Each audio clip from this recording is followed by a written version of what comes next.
Okay, so mga lodi, ito yung Baltoro Spartan Trading. Ang gamit nila ay Mevbot, yung tinatawag na Mevbot. Bago lang to sa Pilipinas. So ito yung account ko. Ayan, may available balance na 400.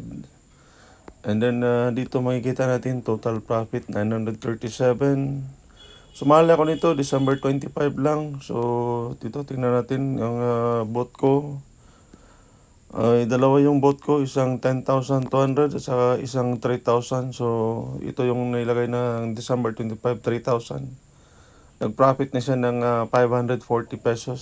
So, and then ito nilagay bago lang January 1. So, nag-profit na siya ng 397. So, ito mga lodi, legit to.